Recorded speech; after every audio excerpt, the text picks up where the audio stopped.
welcome. If this is your first time of seeing this face, or your second time, or you're a returning subscriber, thank you for coming back. I'm so grateful. How have you guys been? It's been a minute. Hope you're fine, hope you're doing good. It's been a while.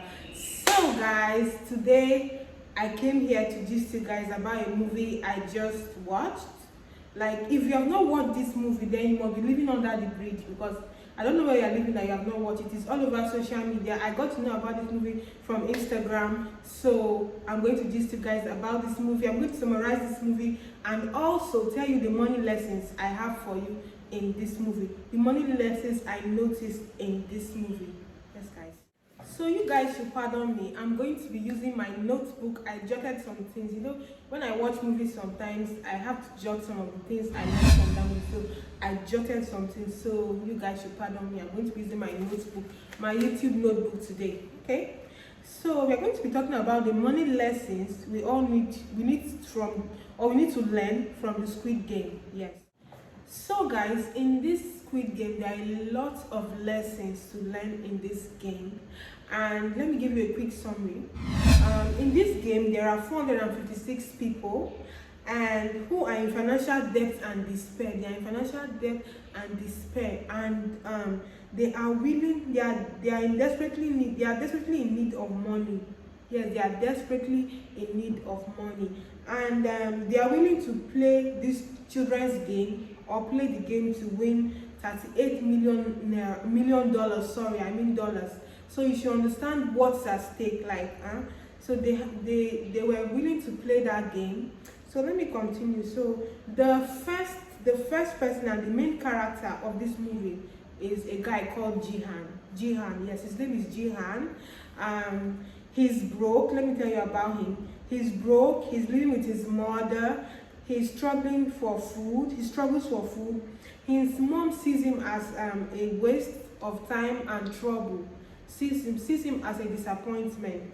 So guys, he was married but now divorced. He has a daughter, and his ex-wife is now married to another man, and his daughter lives with his ex-wife and her husband.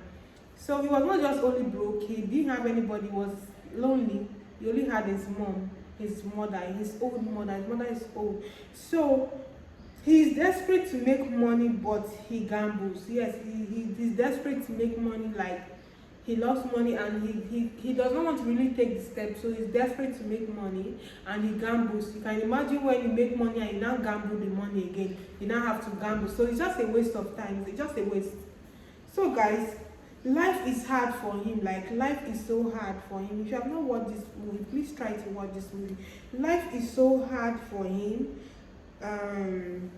So life is so hard for him. Basically, there was a day he went to gamble.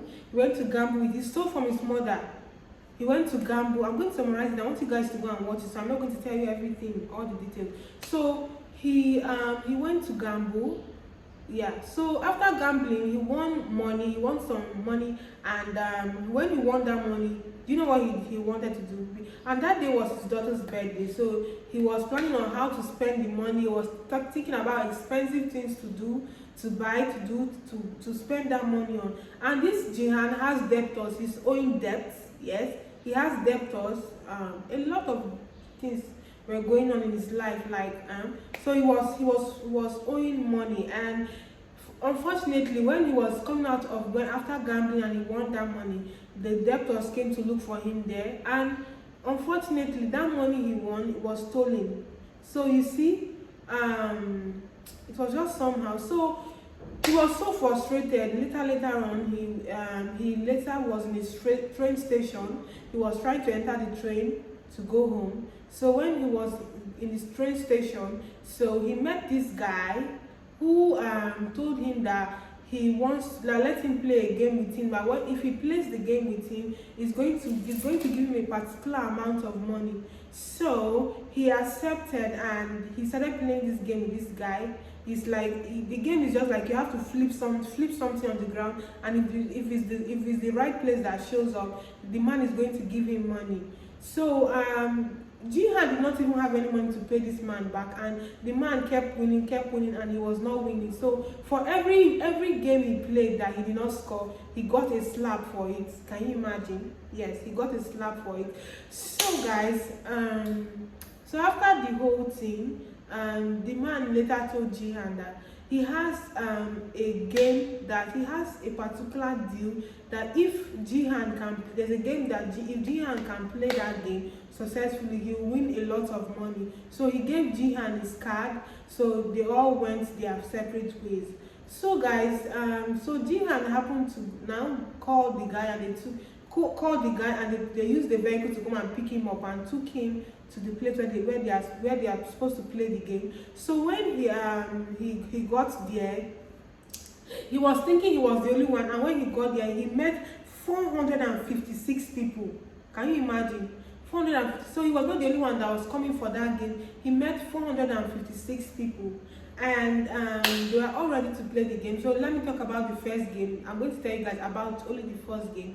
So after they played the first game, they didn't know that it's a matter of life and death, that game was a matter of life and death. So they were just shooting them anyhow in that first game. So everybody disagreed. They said, please, we don't want to play this game again. We want to go back to our family. We want to go back to it's better for us to be alive than to be dead. So they all said they don't want to play the game. So they had to go back. They had to send them, the owners of the game had to send them back to their various houses.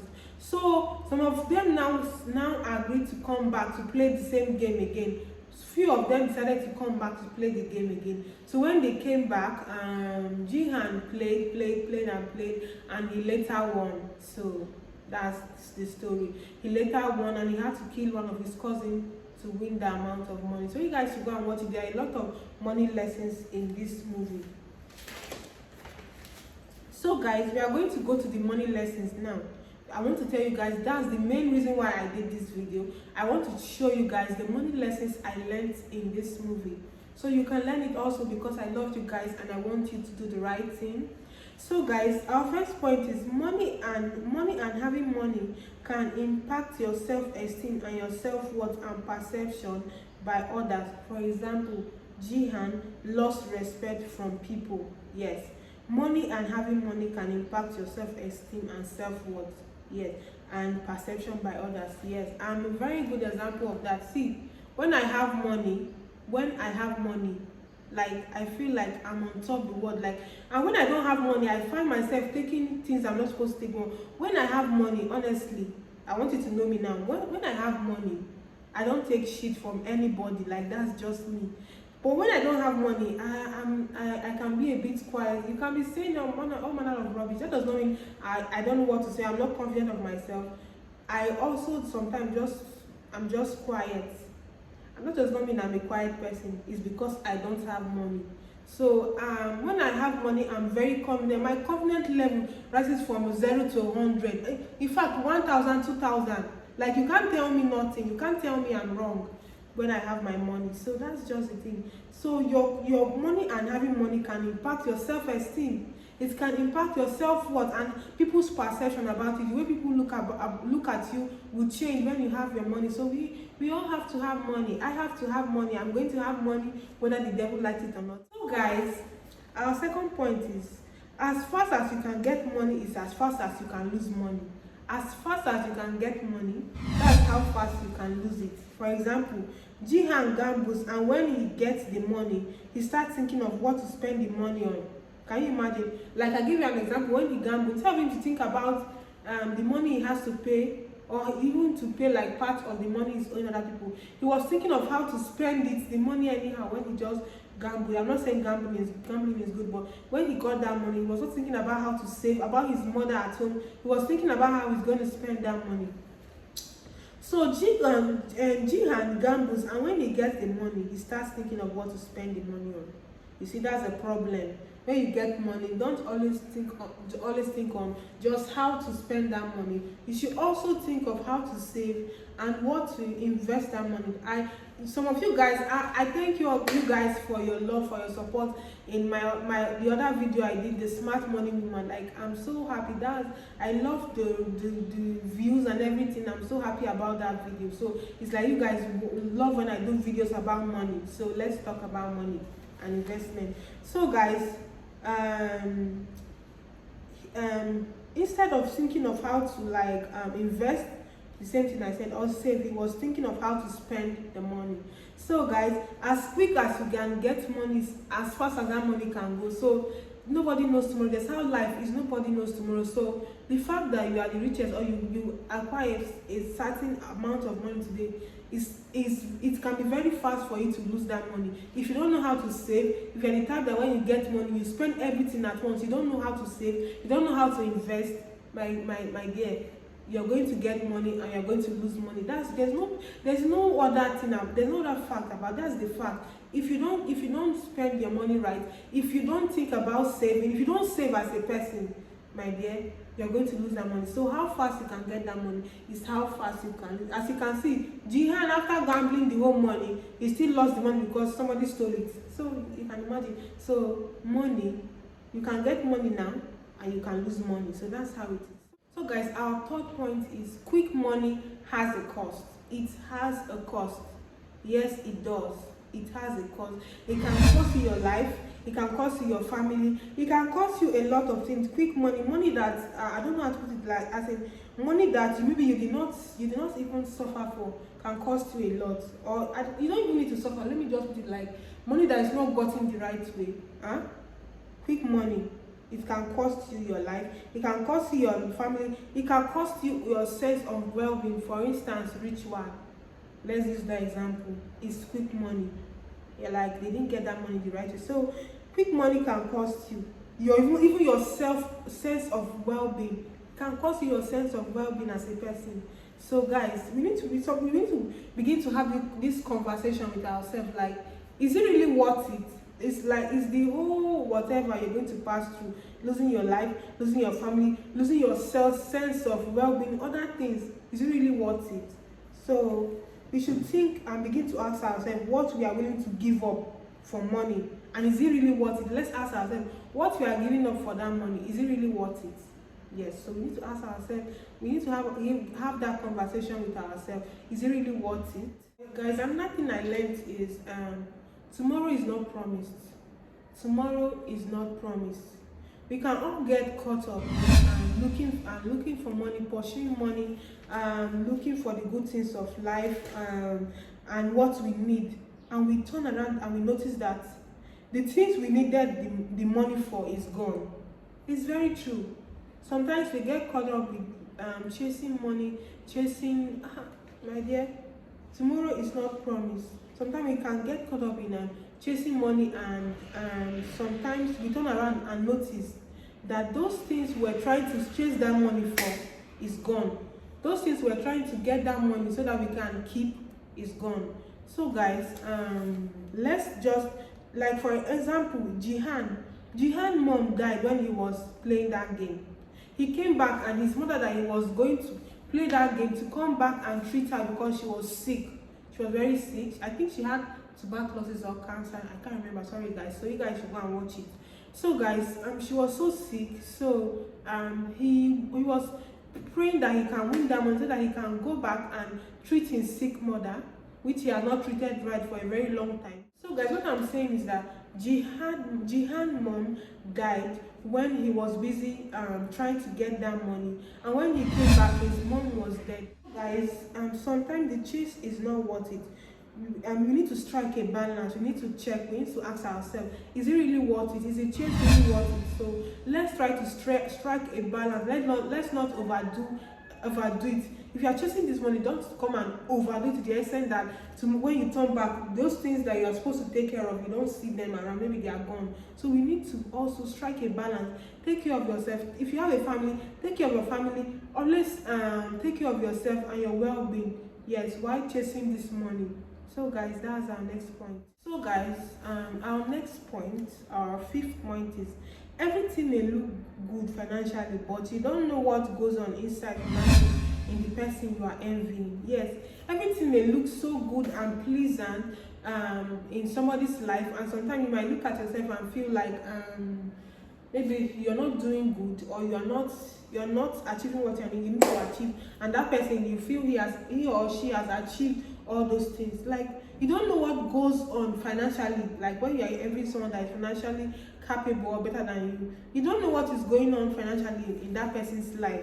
Yes, everything may look good financially outside, and you don't know what goes on inside financially in that person you are envying. Yes, so that's just the truth. You don't know what goes on financially in that person's life. So guys, we should be careful who you envy or who you want to just strive to be like, by all means. So be yourself. Yes, you can. What I mean be yourself. Like, you don't need to kill yourself just to be somebody else. You can still be yourself and improve your life. So guys, for example, Jihan's cousin, who everybody was thinking he's educated, his life is going on well, he's successful, and he's rich. He's living in the city. He's living in the city. He was in serious debt. Do you know that he found his precious cousin that everybody adores in the house? He found his precious cousin playing that same game to get that money because he was in debt. Everybody that came for that game are all in debt. So he found his precious cousin in debt too. Can you imagine? Like, back home, his mom is like bragging about him, blah blah blah blah blah. And this guy was like, oh, I wish I can be like him. Well, he met his cousin there. His cousin is in serious debt than even him. So we should try to stop envying people, because you don't know if they borrowed to get those things. You don't know if they had to do what they're not supposed to do to get those things. So guys, let us not envy anybody. Let's be happy. Let's be content. Like, I'm the kind of person that can be, sometimes my contentment can be so annoying, because I don't see the need to like envy someone and try to be like someone. Yes, and to the extent that I need to do what I don't need to do to get what I need. So that's me. So guys, let's learn to be like content. Let's learn to, even if we have to chase the money and get the money, we should also be content with what we have. You don't need to like strive to be like someone, because you don't know what goes on inside. You are only seeing the outside. You don't know what goes on inside. So guys, that's our fifth point. So guys, there are so many points, but these are the ones I picked. So our last but not the least is my sister, my brother. Money is not worth dying for at the end of the day. It's not worth killing yourself for. Like, see, life is so sweet that money is not worth killing yourself for. Yes, you need money to live life, but when it has to do with killing or killing someone or trying to kill yourself to get it, my guy, my ladies, money is not worth dying for. Yes, at the end of the day, it's not worth dying for. For example, Jihan is the example I'm giving. Jihan got, you know that Jihan was the winner of that competition. After everybody died, he was the only person that left that place alive. Can you imagine that? And Jihan was, after getting that money, he was so lonely, because when he got back, his mom was dead. His ex-wife had moved away from where they were staying before, so they are now far away. So he was just lonely. Like, he was so lonely on his own. He was lonely and unhappy. Imagine you are rich and you're lonely and unhappy. So money is not worth dying for. If at the end of the day you acquire all these riches and there's nobody around you to be around you to like enjoy it with you or be happy with you, then I don't think there's any need. So money is not worth dying for. We need to get this money, but also money is not worth dying for. So this is what I learned from this movie, and I hope you guys enjoyed this episode. I hope you guys enjoyed this video. So if you enjoyed this video, please help me like, subscribe, share. Please share my videos on your YouTube page, on your WhatsApp status. Please, when I share my videos to you on WhatsApp, on Facebook, please help me repost, help me reshare, so that people outside, people all over the world can watch my videos. Thank you guys. I hope you enjoyed this, and I'll see you in my next video. Bye. Stay blessed and stay beautiful always. Bye.